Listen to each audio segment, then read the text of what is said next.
Welcome to Invest in Square Feet, where we transform real estate strategies into tangible success. I'm your host, Matt Shields, and today we've got a gem of an episode for you. Joining us is the remarkable Jim Sheils, a real estate maestro who's cracked the code on success by sticking to a clear and concise niche. If you've ever been tempted by the latest trends or felt like an investment approach was all over the map, you'll want to tune into this closely. We're diving deep into why focusing on specialized niches can be more powerful than chasing every new opportunity that comes your way. So grab your headphones and get ready to uncover the secrets of sustainable success with Jim Sheils. Let's get to work. Yeah, I did college to defy the odds because everyone said I couldn't go to college. So I'm a stubborn fella, and I went to college so that I could prove that I could. Met some really good friends there. I loved the sport of lacrosse, and I played that in college. I can honestly say the classes prepared me very little for business and the practical affairs of life. And that's not everyone's college experiences.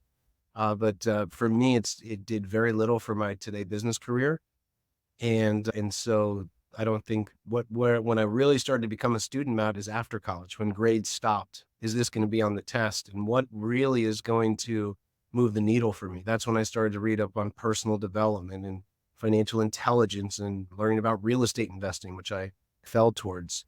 But I started those first few years in corporate America, and I hated it, couldn't stand it. And after about 2 years, I wanted to go off on my own. And I kept coming back to real estate investing. I had moved by that time from New Jersey to California to get away from negative influences. I had jobs fall through.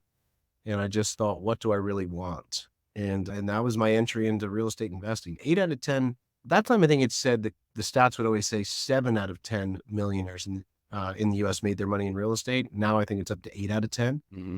And that was a guiding light for me. I grew up near Wall Street. I didn't like it. It didn't make sense to me. And so all of this started with buying that first fixer-upper home in Central California 25 years ago. Mm-hmm. Yeah, I love it. I love it.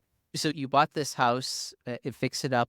How did that evolve for you? Because you're doing some really large projects now at this point in your career. So I'm just curious how that all evolved into getting into build to rent and all of that stuff.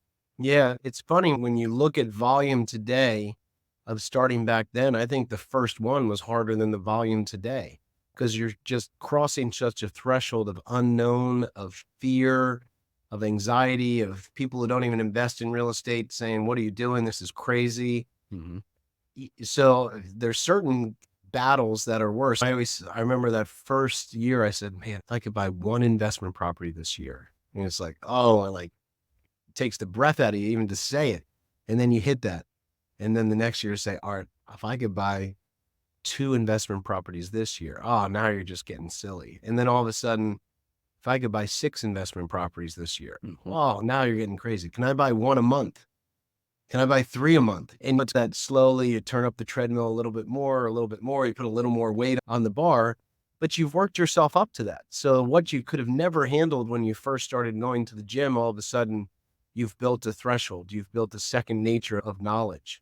And that's how it built. A lot can happen. I think I forget who said it, was maybe Bill Gates or someone who's not my favorite, but to say you overestimate what you can do in a year and underestimate what you can do in 10. Mm-hmm. Now, 25 years in, it's just that slow stacking of the bar of pressing up the treadmill.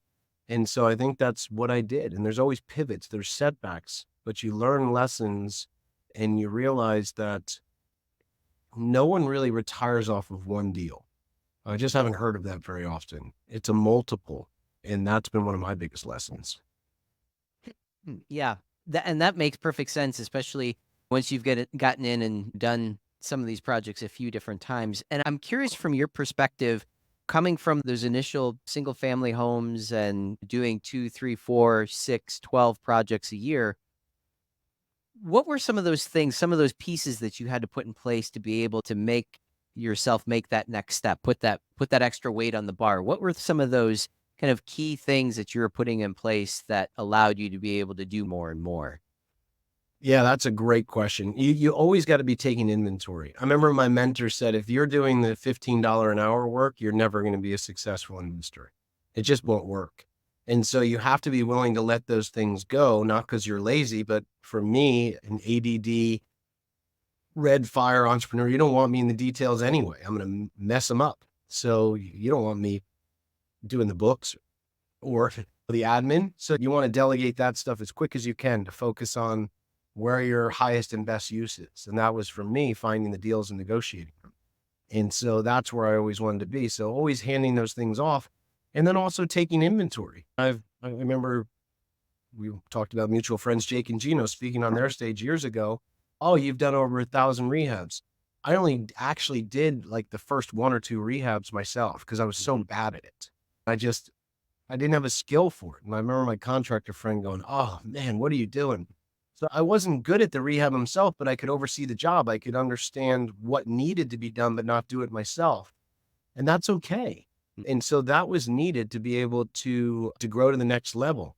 Also, there's only three parts to the deal, Matt, and I got clear on this. You got to find deals, you got to finance them, you got to manage them, whether that's rehabbing them and selling them and renting them, or building them and selling them or renting them, whatever it is. But those three parts, you got to find it, finance it, and manage it, process.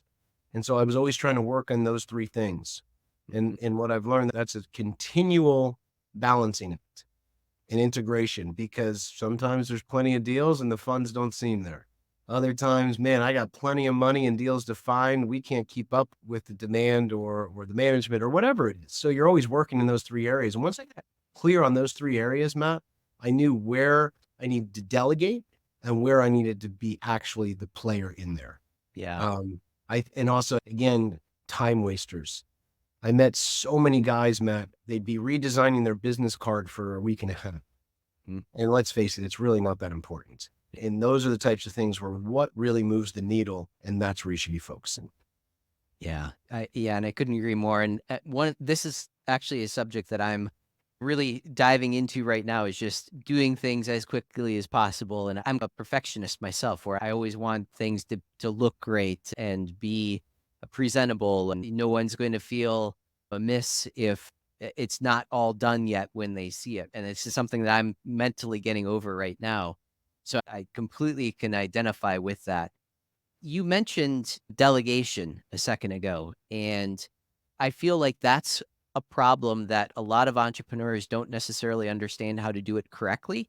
And I'm curious what your process, what your framework is, what that communication looks like, where you're asking somebody else to do something that maybe they have no idea how to do it. And I should say that's one of the challenges that a lot of entrepreneurs look at as, this is a task that I don't want to do. I'm going to delegate this and have somebody else do this for me, but they don't relay anything. They don't give any information. And I'm just curious what your process for delegation looks like, where the thing gets done the correct way, or the way that it needs to be done, and the end goal or the end result is valuable to the grand scheme of things. Does that make sense? It does. It does. One of the things that helped me with delegation is I did a lot of business to business, meaning that they were already trained up in this. I didn't try to hire my own accountant. I hired a bookkeeping and accountant service that had a great reputation, worked with businesses. I didn't need to train them. They knew better than I, because how well was I going to train someone who was inexperienced to do that? So I delegated a lot to other small businesses when I was first growing, and that worked really well with me because I wasn't great at handling employees. But when you do have to have employees, there's things that I've learned. One, like you said, is you have to be instructional. A lot of the failure can happen if you don't give clear instructions and training of what they need to be doing. You're going to answer the phone for leads that are coming in for these rental properties. This is the list. This is what you offer. And then you have to work with them to not just say, okay, good luck. Probably the first few weeks, someone is continually working with them, or they're listening to you take the calls, so that they're learning by watching, which is really powerful.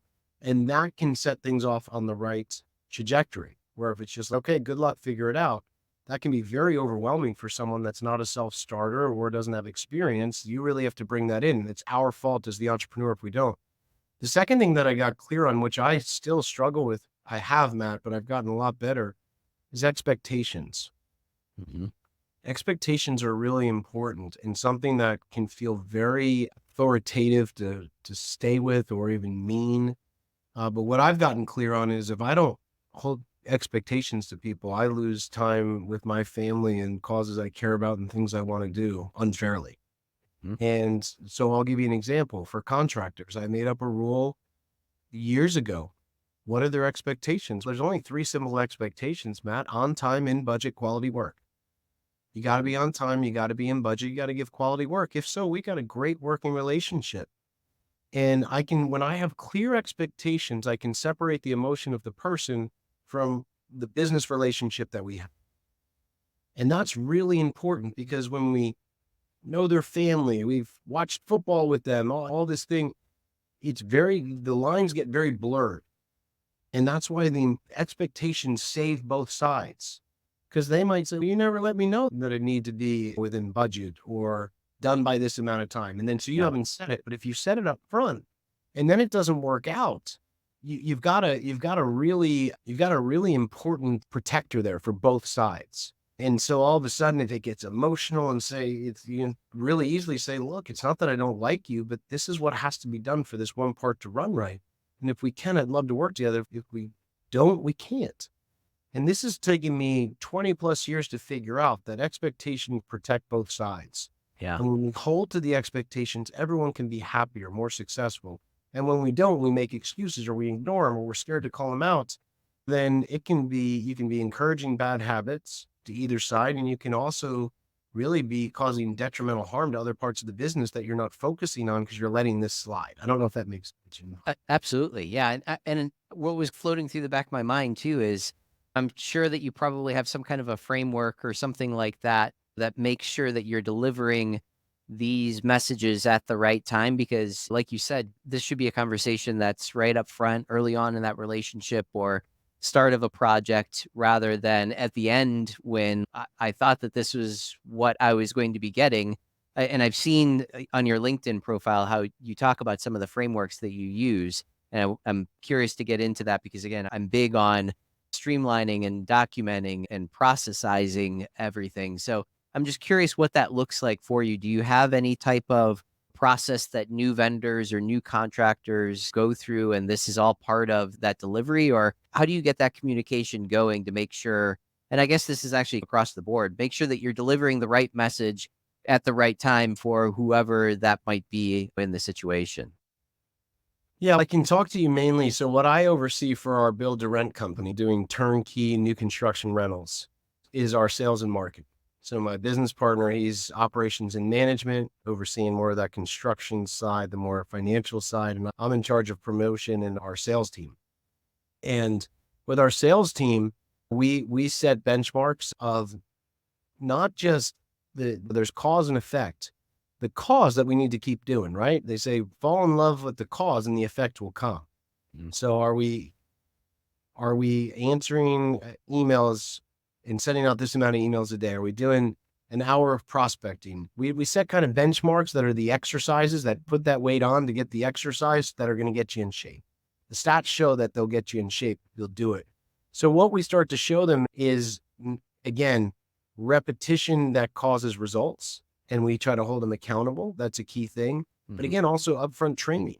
When someone comes on with our sales team, one of the most important things I find is role playing, or when we go to a restaurant, Matt, and we sit down and the nice waitress comes up and she says, hi guys, how are you? You ready to order? Okay, great. By the way, this is Thomas. Thomas has just become a new waiter here, so he's going to be mirroring me. Is that okay?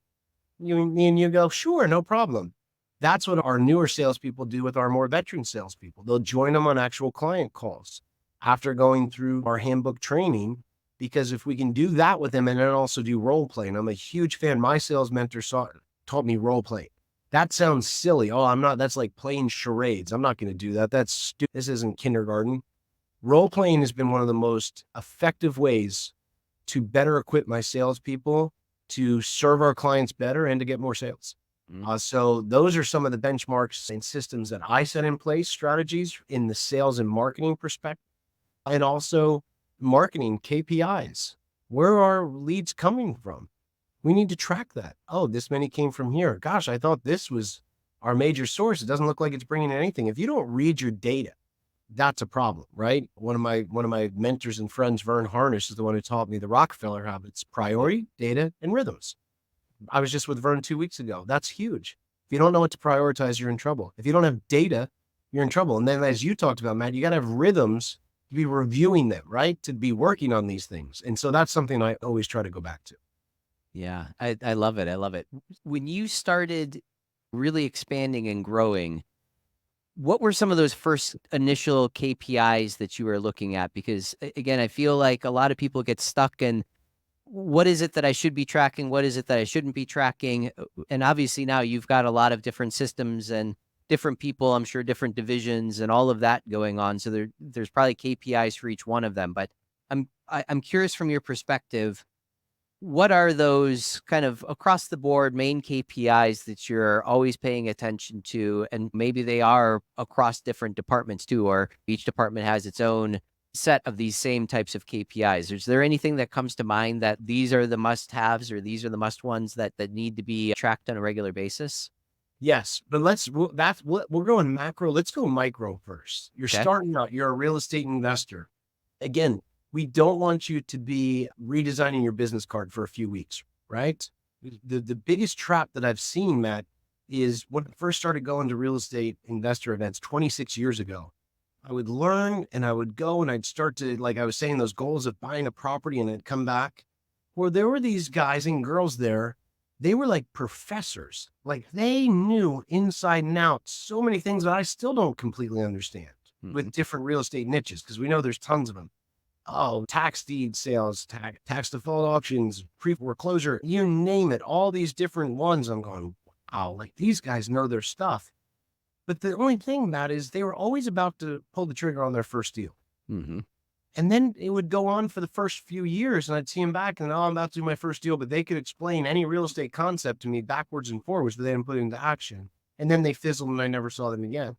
So you have to start putting things into action. We overanalyze to paralysis. We all know the saying. So for a key performance indicator, what I used to do was I knew that if on Monday morning I woke up, I got this clear by taking inventory. If I woke up and I went out into the market to look at REO properties, and by Friday I could have 2 under contract, that was my benchmark. That was my key performance indicator. Working just with REO people, not other ads, not doing anything else. Just there were a few good REO agents in Jacksonville, Florida, that if I looked at their list, went out and looked at the properties, I could make a good offer on, assess them, and I had 2 by Friday, I was a success. And that's like as little as it can start. Now, if you grow into a big business, now it's me and 2 other people. Now we have 150 employees. I have to look at things differently, right? That's not mine. I need to look at, well, how many sales contracts do we do a week? Where are they coming from? Is it our own marketing? It's from sales partners. And also, what's our budgets? What are we actually spending? And so those are key things I have to do. You can see how that's changed, but I want to make sure people are just starting out. Like these are very simple and maybe not even fine-tuned mathematically, but that's a pretty simple thing. Man, if I can find 2 properties to match every week, I knew I was a success. To now I'm talking about more formulated reports, if you will. So hopefully that makes sense. It does. It does. And I want to take that to the other extreme too. Like you said, you have these few things that you started on that you're focusing on. And essentially it's the execution side of things. Like, am I executing? Am I actually achieving and accomplishing this? Right? Very tangible. It's either a yes or no answer. I feel like one of the other challenges that once people get started, they get the shiny object syndrome where they're over here and they're over here and they're over here. You know, yeah, like how do you focus in on and how do you determine what the next most important thing is to be able to move that needle without necessarily, and there is an element of exploration there where you should be trying new things, but a lot of people just end up getting stuck in that loop where they're constantly trying new things and it's really stifling their progress, right? So I'm Yeah. curious what your perspective is there. I had some really good mentors when I was young, man. Really good mentors, because I was full of piss and vinegar and running in 7 different directions, and I learned a couple of things. Diversification. That was a Warren Buffett thing that my mentor taught to me, where the most successful real estate investors that he himself had become and he had worked with could name their niche in one sentence very clearly. Why do you want to do that? So my first one is I buy, fix, and resell HUD foreclosures to first-time home buyers in Bakersfield, California. That was my niche. That's what I had to, and because if you're, as you said, shining penny, let me look at this. Can I get into this? You don't get momentum and you never get on the inside track. Once you become like deep into one niche, you start to see things quicker, better, perform them better, get an inside track on the deals. And so that's absolutely key. So key to doing this. We're saying, can you say your real estate not going to change? Of course, mine's completely different now. I build new construction turnkey rentals in high growth markets in Florida for myself and investors. That's it. That's my whole niche. But just being able to do that, you're able to build better systems, get on the inside track, starting to do volume. If you're always switching your niche, you're never able to build up volume. And I think what happens, Matt, with me, with you, with anyone, is that get up and go person has the best intention, but it's actually very minimizing to your success.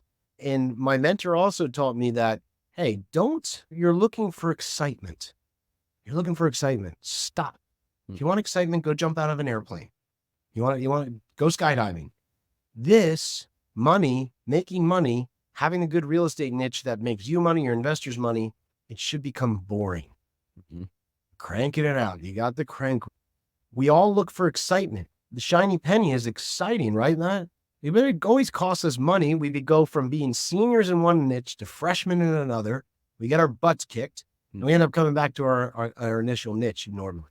So he said, don't stop with excitement. If you're getting to boring, oh, I know how to find these apartment syndications and find undervalued deals and turn them around and value add. That's good. You should be at a boring point. That's when you know you've succeeded. And for some reason, we look for excitement in our business instead of our other parts of life. And that's never left me. That's been a really important lesson. Yeah, I love that. I love that. And that is so spot on where, again, a lot of people don't get that momentum going just because they don't give themselves that enough time to be able to get that knowledge and understanding. And it really does, it almost is a sign of success when you start getting bored with what it is that you're doing, right? There's an element there that you should understand everything. You should understand, like, this is going to happen because we did this, right? And a lot of people never get there. Yeah, I love that advice. Talk a little bit about, you've raised a lot of capital. You've brought on a lot of investors. This is another one of those challenges that there's a wall there, right? Where they don't want to talk to investors and they don't want to ask for money in that. I'm curious what your perspective is, how you got that ball rolling, and now it's quite large. Obviously, you've been doing this for a lot of different years. I'm sure there's a lot of reciprocity and referrals throughout that network also. But I'm curious, what are some of your tactile steps to be able to bring in investors and grow that investor base? Yeah, it's another important thing because if you're afraid to actually ask, nothing happens till you ask. Nothing. Ask to buy a property, you ask someone who wants to invest with you. It doesn't happen until you do the ask. We all work up, including me. Again, I'm speaking as a test subject here. We all are afraid to do the ask because we don't want to hear that big, ugly 2-letter word, no. And what I was taught, and I wish I had learned it earlier, Matt, it's been more something just in the last few years. We should be collecting no's with celebration, triumph, and confidence. Because the more no's you're willing to collect, the more yeses that'll come along. Because it normally gets you more fine-tuned, better on the pitch. Understanding, geez, I don't want a shiny penny. If I'm going in to talk to an investor and I understand one thing really well, I'm gonna sound more confident. I'm gonna have more clear strategy, more grounding. And so I think we have to get over the fear of that word, no. You got to get over it and be collecting no's with more excitement and confidence than ever before. Because I have not yet, with thousands of people I've asked for money, have anyone threatened my life. It just hasn't happened. No one's, or he told me what a horrible person I am. And so it's maybe one seminar, actually, one guy said all real estate investors were evil and this and that. So I had one. We're talking one in 25 years. I'm okay with those odds. Yep. And I think that's something that you have to get used to with raising capital. Tell the story, show proof of concept. Are you looking for these types of deals? And normally you have to start, which is a painful spot. And I don't always encourage it because it puts a lot more on the line, friends and family. That's where I had to start. And I was lucky. I made them really good money. In '08, I almost lost all their money, but I protected their money. It was a big driving force and saw me through. But it also, man, that's a lot of stress. So just know this is not going to be easy what you're getting into, but you got to go for the ass. You got to stand behind what you are. And also, people were like, how did you raise $13 million in a quick amount of time for this deal? I said, because I borrowed $80,000 years ago and I paid it back in full as I promised. Mm-hmm. And some people too, with newer investors or even older investors out there, oh, let me defer this interest or do this. Or the best way to be able to raise money is to start small, show proof of concept, and people will let out the line more. But sometimes there's this confusion. Oh, they're well off. They won't mind. And that's really a kiss of death. That's one mistake I definitely avoided. Making sure people were whole and they made their investment that I promised.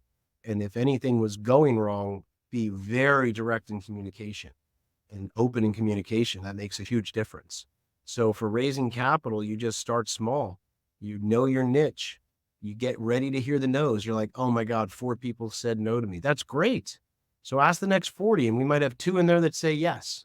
And then those percentages will grow better and you'll know what you're doing. You'll have more proof of concept. But that's my overall thoughts on raising capital. Yeah, no, I love that. And yeah, there's so many nuggets in there that you touched on that are important. I feel like a lot of people, again, shy away from even talking about the bad things, right? I feel like in real estate, there's always going to be things that are not going to go according to plan, and being able to be upfront and honest with all of those situations that aren't going according to plan is extremely important.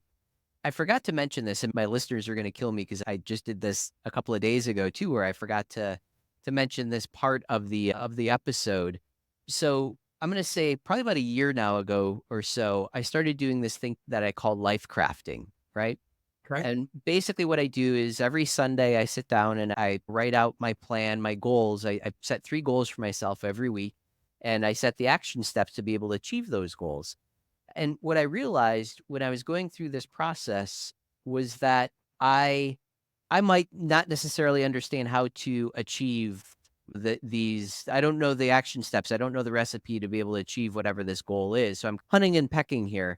And what I realized was that I'm talking to all of these amazingly successful people on the podcast here. So I wanted to start getting everyone else's recipe for how they do specific things. If I was to ask you what your highest ROI activity is and what the steps are that you take to achieve whatever that goal is. And some people take a very business, very tactile answer to this. Other people go more down the personal path where maybe it's that they meditate to be able to get all of these thoughts out or whatever it is. So if I ask you what your highest ROI activity is and what those action steps or what that recipe is, what would your response be to that? I, I have a couple things that come to mind. And like you said, it's more of an integrated answer where there's different pieces. Because one thing I learned years ago was, work-life balance. I think that's a terrible goal because also I never shoot for having the perfect family or the perfect business. I don't know who made that up, but man, it's a lot to live up to, and it just puts unneeded pressure. But this all kind of integrates, and I know I feel my strongest and connected when I'm good with my wife and my children, when I'm exercised. Being ADD, I remember different health experts and they said, you got to work the dog, working out, lifting weights, surfing. When I'm exercising and then connected with the people I love, I do my best and I feel fulfilled and I'm going to show up better. And then on the real estate side, I'm great at or I do speeches for events about family life. I'm great at telling the story and sharing simple principles. So I'm the guy to share the story. and to put simple challenges and frameworks together to help people. And I also am the relationship guy with our sales team, with our outside sales partners who bring us in tons of clients every year, always working closely with them and saying, how do we fix this? How do we make this better? Are there any issues? Building relationships with them. So that's where I am, building relationships, telling the story, and staying connected with myself and my family and friends. Hmm. That's what integrates my best life, Matt. Yeah, I love that. And I feel like, and it just escaped me how you phrase this exactly, but basically on both sides of that, it was all about building the relationships and building the relationship with yourself, Yeah. family, what have you. So I'm curious if you're able to identify, let's just say that things are crazy, you've had to skip workouts, and I'm curious if that ever happens, right? Like life is just overwhelming or there's something not Of going course. right, what we just said. Can you feel a difference and can you feel like that downward slide where you're not connecting, you're not building those relationships as much and it is affecting you, impacting you, maybe in ways that you don't necessarily even identify, but it's impacting the business, it's impacting that relationship building. So I guess where I'm going with this question is I'm curious if you're able to identify if you're not doing the things that you are typically doing to excel that relationship building side of things. Can you tell when there's a difference and can you like track that back to I didn't do this, I haven't been doing this, or I haven't been doing that? Does that make sense? 100%, 100%. It's a very clean line for me. I used to be like, oh no, I didn't. Now I can see it. I can see it. If I'm not sleeping, I'm not working out in the morning, not having that quality time with my wife or my children, or sending joke texts to friends. There's a thinness. There's a feet aren't on the ground. You can feel it and you can track it to exactly that. Or business isn't where I seem. Am I doing my best and highest? Am I working in my genius? Mm. Am I sticking to the core exercises I know that got me from here to there? Am I chasing shiny penny? Right. So you can see it now, Matt. Those things that I just named, I can now. That's one of the biggest things that I think I hit 50 now, and I'm hoping I'm starting to learn something. Learn the next 50 years. If I can start to take inventory on myself, that's one of the most powerful things you can be able to do. Can you take inventory? And that's what you're talking about. I know how to take inventory on myself and see those things. There's no guesswork. Maybe a little guesswork, but 80% of it's not guesswork anymore. But yeah, no kidding, knucklehead. You haven't been doing this. You haven't been doing that. Hey, just get back to those things. You're going to be fine, but get back into rhythm, highest and best. And Yeah. so you can call yourself out politely and lovingly, but also firmly. And it's very clear that the inventory has been taken and why things are not feeling the way they should. Hmm. And how do you snap yourself? Do you have a routine to be able to make sure that you are, we'll say, checking in with yourself and that you are clear on that? Because again, life happens and things start happening. You start moving down this path of inertia, whatever is going on in your life, and being able to have the self conscious wherewithal to be able to say, wait a minute, I'm not feeling right. Let me look at what I'm doing. Is there some type of a technique or something that you're constantly going back and checking in with yourself to make sure that you're, I'd yeah. say probably personally, morning meditation or taking a very quiet walk on the beach at sunrise is something that just regrounds me, slows everything down, and gives me clarity. Also, Napoleon Hill talked about the most important mastermind is your wife. I'm very lucky. My wife and I talk about all of these things. Like we're very integrated and best friends, and we can share these types of things, and that's been key. I also have an accountability group that I talk to every Wednesday, at least every last week I was struggling with something. I said, guys, I'm struggling. I don't try to hold up some sort of facade. I said, I'm struggling with this thing that I'm working on. And they were there to encourage me Mm. and to challenge me in certain ways. And so if I can be doing those things, Matt, those are my reconnectors. Those are my grounding, whether it's my own meditation, a quiet walk on the beach, deeper conversation with my wife where we're sharing this kind of mastermind, and then my little accountability group of 3 guys. We support each other personally and professionally. Those are my stronghold. Hmm. I love the accountability group, and we'll end the conversation here, but I'm curious how you went about establishing that group for yourself because again, everybody's evolving, everybody's going through different, say, chapters in their lives. And I feel like you want to find someone who's maybe similar to yourself, maybe has their own experiences, but isn't so beginner that you're constantly having to support them and you're not getting fed back. So I'm curious how you went about finding these couple of guys that you have this type of connection and relationship with. This was through a more formal mastermind, but I've had ones where I've met guys and we formed our own. I was with a group of guys for 5 years. That was helpful. So this was a more of a setup mastermind, and the three of us just decided to work together. So it was pre-facilitated, but I've done them on my own for years with people I met at events. We developed a bond and then we held each other accountable.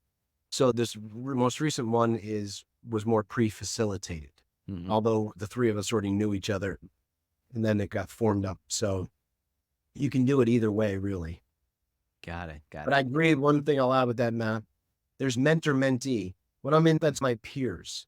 And one of them is definitely further down the business road than me and has had great success. And so we're able to be peers on certain levels. On business, he's able to pull me upwards, and I'm able to help him on some of the personal side. There's different ingredients to life. So there's some that you could be the mentor or the mentee in. And so that's powerful. There's others where I work with younger entrepreneurs, half my age, and it's clear I'm the mentor. They'll still teach me stuff, but it's a mentor-mentee. So I would just make sure, don't always be the mentor, don't always be the mentee, if that makes sense. Yeah, absolutely. Jim, this has been a great conversation. We've been all over the place here. So I love these types of ebbs and flows that these conversations go through. If people want to learn more about you or your investments, what would be the best way to reach out and get in touch? Yeah, if you want to learn more about our real estate and family programs, you can just go to jjplaybook.com, something my wife and I put together. Tells our whole journey into real estate, how we went from rehabs to new construction, working now with over 1,000 clients, and how we've kept family life on the forefront because we didn't want to miss out on our 5 children while we did it. So jjplaybook.com is a great starting point. I love it. Excellent. Jim, thank you so much for the time. And this has, again, been a great conversation. I appreciate it. Thanks for having me, Matt. Good to have you. Good to be here. Thanks for tuning in to this episode of Invest in Square Feet. I hope Jim's insights on the power of a specialized focus have given you a fresh perspective on your investment approach. If you've enjoyed this episode, don't forget to subscribe and leave us a glowing review. Share it with your fellow real estate enthusiasts, and let's keep the wave of knowledge rolling. Remember, in real estate, sticking to your niche can be your secret weapon to success. Until next time, keep your investments sharp and your focus even sharper. I'm Matt Shields, signing off. We'll catch you next time.